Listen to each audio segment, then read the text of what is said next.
नमस्कार मित्रांनो, मी लौकिक अग्रवाल तुमचं माझ्या यूट्यूब चॅनलमध्ये खूप खूप स्वागत आहे. मित्रांनो, आजचा जो विषय आहे तो आहे 10वीच्या निकालानंतरनं तुम्ही काय करणार आहात. तर 10वीचे निकाल आता लागलेले आहेत आणि खूप सारी मुलं चांगल्या मार्कांनी पास झालेली आहे. काही जण थोडे कमी मार्क पडले असतील पण पास झालेली आहेत, ह्याचं समाधान आहे. आणि त्यातही एवढ्या ह्याच्यातही कोणी जर नापास झाला असेल तर त्यांनी पण काही निराश होण्याची आवश्यकता नाही आहे. कारण का पास होण्यासाठी फक्त थोडासा अभ्यासच करावा लागतो. त्यामुळं तुम्ही थोडासा अभ्यासात थोडंसं कमी पडला असतात, एवढाच त्यामध्ये काही डिफरन्स आहे. तुम्ही तो अभ्यास करा, परत परीक्षेला सामोरं जा आणि चांगले मार्क मिळून यशस्वी व्हा. तर मित्रांनो, जे चॅनलवरती नवीन आहेत त्यांनी चॅनलला लवकरात लवकर सबस्क्राईब करा आणि बेल आयकॉन दाबा, जेणेकरून माझा नेक्स्ट व्हिडिओ आला तर तुम्हाला त्याचं नोटिफिकेशन मिळेल. तर 10वीचा निकाल लागलेल्या विद्यार्थ्यांसाठी मला एवढंच सांगायचं आहे की मित्रांनो, ही तुमच्यासाठी एक आता सुवर्ण संधी आहे.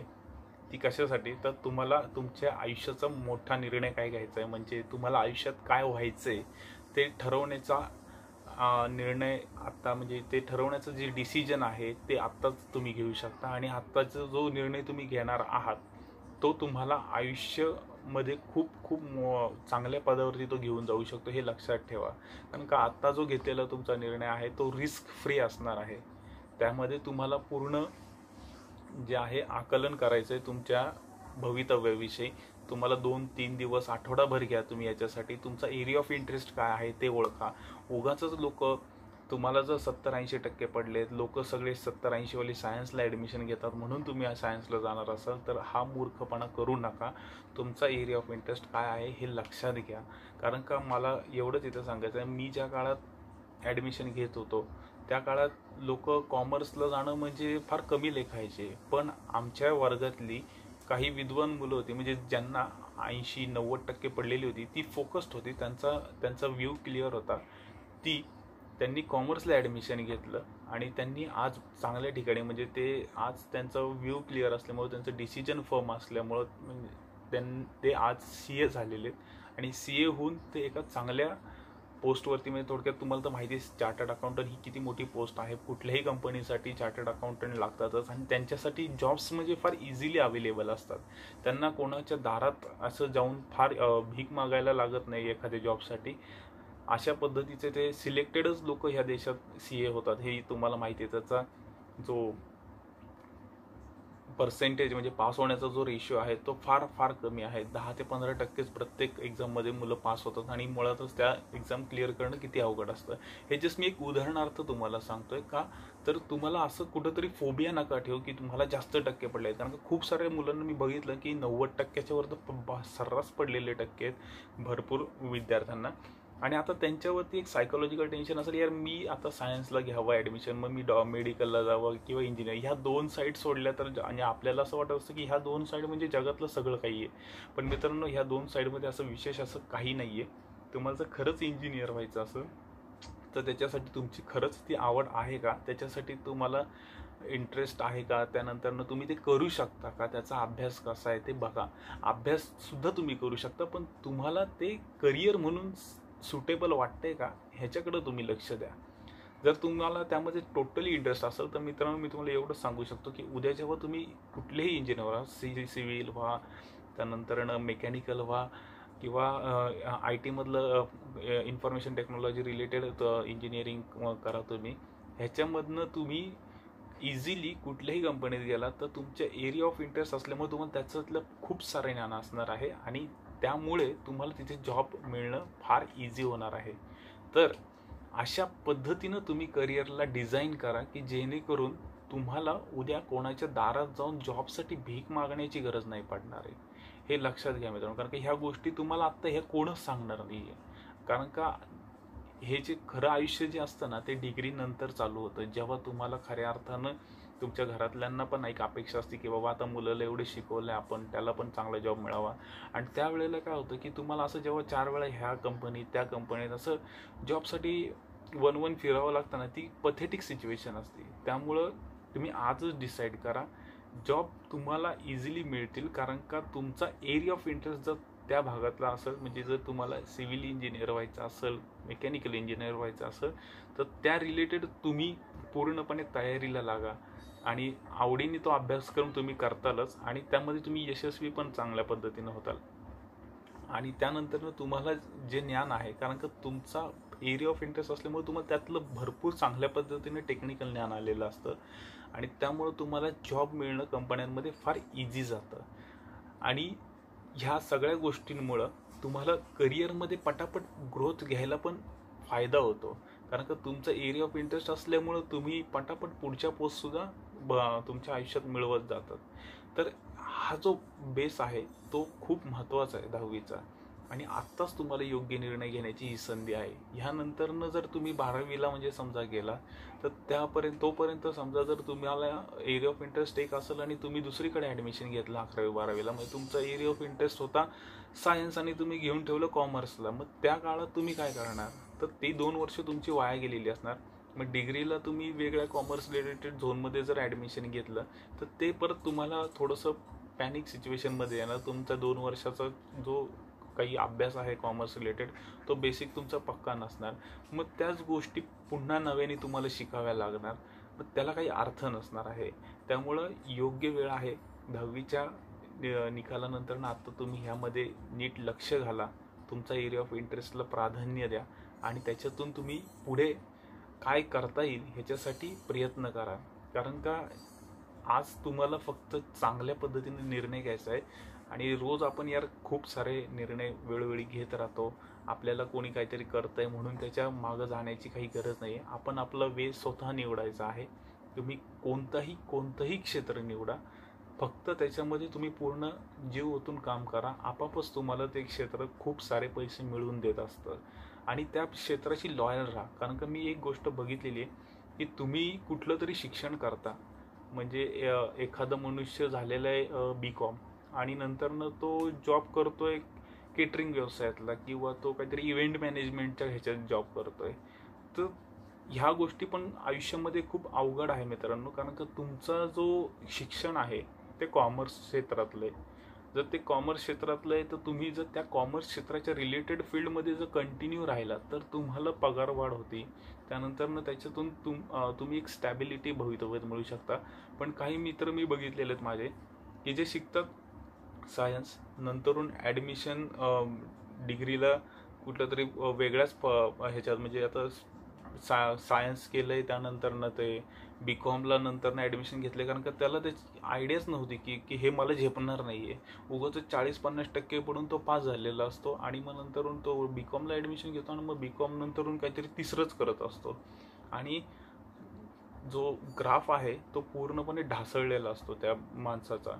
पैसे मिळत असतात, पैसे कुठे जात नसतात. कधी कधी असं होतं की तुम्हाला 20,000 पगार आहे तर तिथं 15,000 मिळतात, पण त्याचा उपयोग काय ना? तुम्ही जर तुमच्या फील्डशी लॉयल राहिला नाही तर ती फील्ड तुम्हाला पैसे का देईल? तुम्हाला त्याच्यातलं ज्ञान नसणार. आज जर तुम्ही उद्या एक एक्झाम्पल म्हणून जर बघितलं तर उद्या तुम्ही एक मेकॅनिकल इंजिनियर झाला, तुम्ही मेकॅनिकल इंजिनिअरिंग रिलेटेड कंपनीत राहिला, त्याच कंपनीत जर तुम्ही पुढे जास्त शिकला, त्याच क्षेत्रातल्या दुसऱ्या कंपनीत जेव्हा तुम्ही इंटरव्ह्यूला जातात तेव्हा तुमच्या ह्या पहिल्या अनुभवाच्या जोरावरती ते तुम्हाला पगार वाढवून देतात. एकच क्षेत्र तुमचं कंटिन्यू राहतं आणि त्या क्षेत्रामध्ये तुमची आपाप वाढ व्हायला सुरुवात होती. तुम्हाला वेगवेगळ्या पोस्ट मिळत राहतात.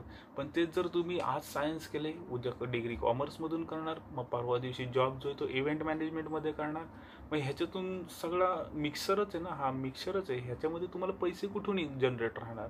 तुम्ही एका फील्डशी लॉयलच नसणार आहे. त्यामुळं एका फील्डशी लॉयल असणं हे का गरजेचं आहे हे समजून घ्या. हे तुम्हाला इथे कोणी सांगणार नाही आहे, कारण का ह्या गोष्टी तुम्ही जेव्हा बाजारात उतरताना तेव्हाच तुम्हाला कळतात. आणि हे मी माझ्या अनुभवातून सांगतोय. मी माझे बरेचसे मित्र बघितलेले आहेत की त्यांची अशी परिस्थिती झालेली आहे. ते खूप चांगले आहेत, ते खूप हुशार आहेत, ते खूप विद्वान आहेत, ते काही करू शकतात, म्हणजे इतकं त्यांच्यात टॅलेंटेड आहे. पण काही उपयोग आजच्या घडीला त्यांच्याकडनं व्हायना झालेला आहे. ते कमवतात ते पैसे, नाही असं नाही, पण जी त्यांची कॅपॅसिटी आहे ती तेवढी ते कमवत नाही आहे. कारण का तर ते शिकलेले एक आहेत आणि त्यांचा एरिया ऑफ इंटरेस्ट वेगळा होता. म्हणजे माझा शिकलेला एक मित्र मला चांगला आठवतो की तो सायन्स बॅकग्राऊंडमधला शिकलेला आहे आणि त्याचा एरिया ऑफ इंटरेस्ट आहे मेकॅनिकलचा, असं आहे. तर ते त्या सायन्समधनं त्यांनी तर मेडिकल रिलेटेड त्या गोष्टी तो शिकत गेला, पण त्याचा इंटरेस्ट होता मेकॅनिकलचा आणि त्यानंतरनं तो जॉबला पण मेकॅनिकल रिलेटेडच लागला.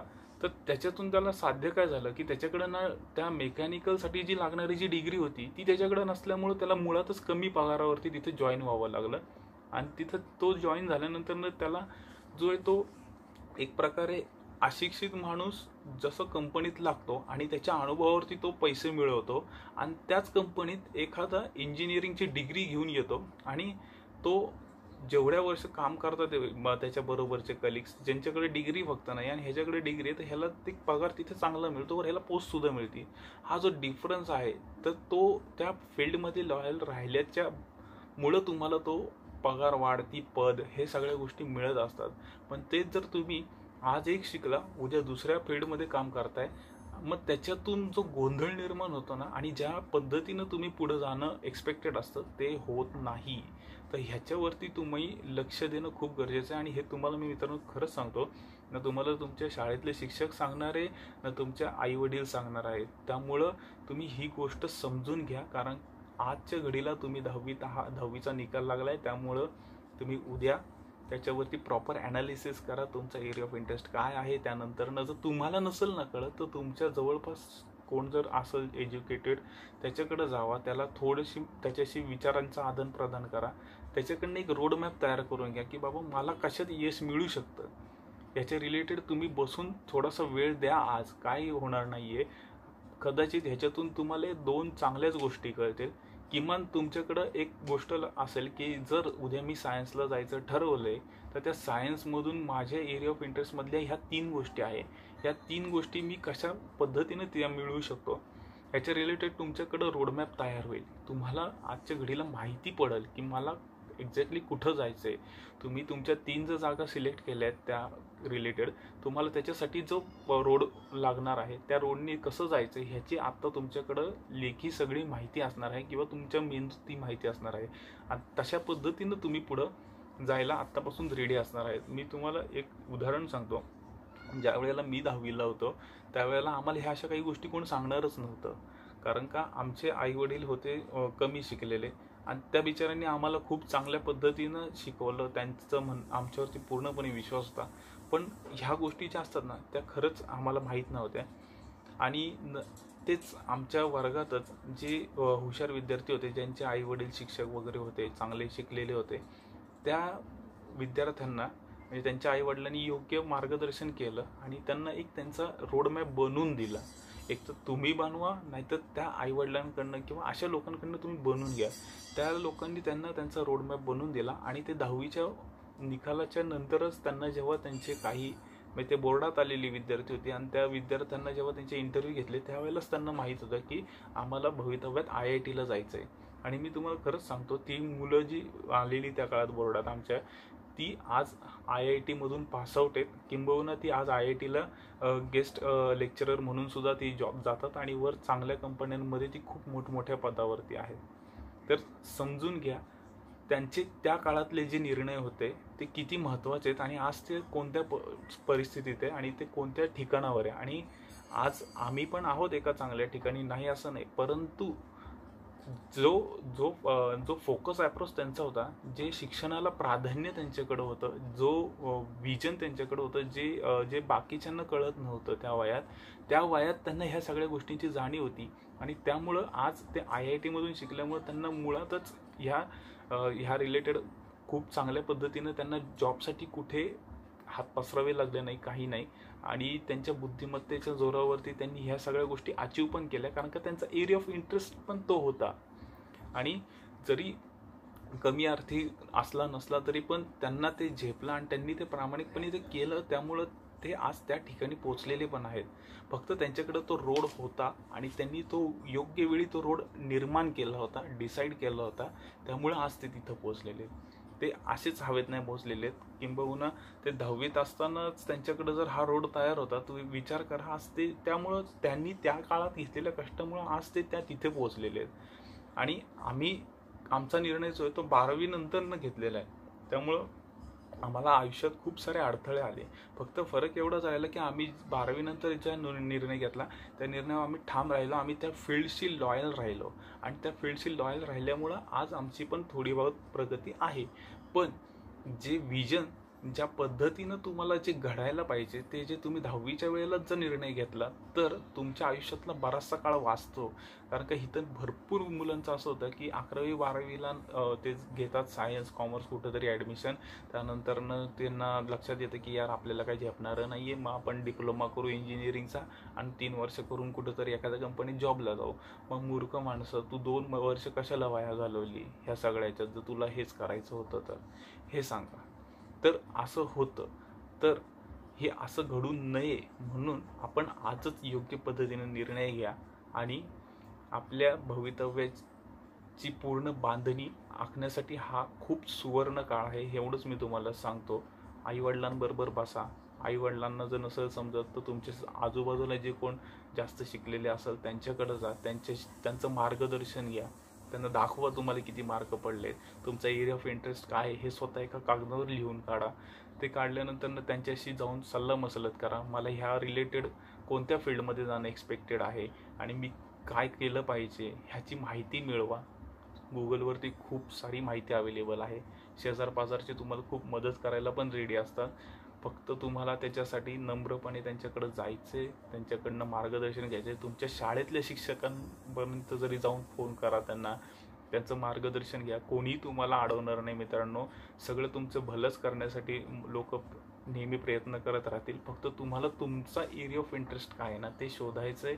आणि तुम्हाला जर तेही लक्षात येत नसेल तर तुम्ही ह्या अशा लोकांचं, तुमच्या शिक्षकांचं, तुमच्या जवळपास असलेल्या उच्च शिक्षित किंवा कोणीही असलेल्या लोकांचं मार्गदर्शन घ्या. किंवा एखादा बिझनेसमध्ये तुम्हाला वाटतंय की हा बिझनेसमन यार चांगला करतोय, मला ह्याच्यासारखं आयुष्यात व्हायचं आहे, तर त्याच्याकडे जा. त्याला विचारा की बाबा मला असं तुझ्यासारखं करता यायचं तर मला काय काय करायला लागेल. तर ह्या सगळ्या गोष्टी तुम्ही आजच डिसाईड करा मित्रांनो. खरं सांगतो, डिग्रीनंतरनं जेव्हा तुम्ही नोकरी घ्यायला जाताल तेव्हाची सिच्युएशन खरंच खूप टफ असते आणि तुम्हाला एरिया ऑफ इंटरेस्ट नसलेल्या ठिकाणी तुम्ही शिक्षण घेतलेलं असतं आणि त्यानंतरनं तुम्हाला जे मिळणार असतं म्हणजे पुढे जर तुमचं वाढलेलं असतं त्याच्यातून तुम्हाला एक जॉब मिळत नसतो. कारण का तुमचं एरिया ऑफ इंटरेस्टच नसतो त्या फील्डमध्ये, त्यामुळे तुम्हाला त्यातलं पूर्ण ज्ञान नसतं. तुम्ही उत्साहानं तिथे इंटरव्ह्यूला प्रेझेंट होत नसतात. ह्या सगळ्या गोष्टींमुळे तुम्ही कसं बसं 10-15 कंपन्या फिरल्यावरती तुम्हाला एखादा जॉब लागतो. रडत खडत तुम्ही तो जॉब करता आणि आयुष्य रडत खडत घालवता. एवढंच होतं त्याच्यातून, वेगळं काही घडत नाही. त्यापेक्षा तुम्ही 10वीला आत्ता निकाल लागल्यानंतर योग्य निर्णय घ्या. बसा, थोडासा वेळ द्या आईवडिलांबरोबर. त्यांना सांगा मला हे करायला आवडेल आणि मी ह्याच्यामध्ये चांगले भवितव्यात काम करून कष्ट करून मी चांगले पैसेही कमवू शकतो ह्याची त्यांना खात्री द्या आणि त्या पद्धतीनं आयुष्यात पुढं चालायला लागा. तर ज्यांचा निकाल चांगला आलेला आहे त्यांना आणि ज्यांचा चांगला जरी नसेल आला त्यांनाही माझ्याकडून खूप खूप शुभेच्छा. फक्त तुम्हाला एवढंच करायचं आहे, तुम्हाला तुमच्या आयुष्याविषयी एक योग्य निर्णय घ्यायचा आहे आणि हीच ती संधी आहे आणि ही तुमच्यासाठी खूप सुवर्ण संधी आहे मित्रांनो. एवढंच मी तुम्हाला इथे सांगणार आहे. तर 10वीच्या विद्यार्थ्यांना पुन्हा एकदा खूप खूप शुभेच्छा. धन्यवाद मित्रांनो. चॅनलवर जर तुम्हाला हा व्हिडिओ आवडला असेल तर कमेंट करून नक्कीच सांगा आणि लाईक करायला विसरू नका आणि तुमच्या 10वीचे जे कोण मित्र आहेत त्यांच्यापर्यंत पण शेअर करा की जेणेकरून त्यांना ह्या गोष्टी माहिती पडाव्यात. तर मित्रांनो धन्यवाद. Bye bye. जय हिंद. वंदे मातरम.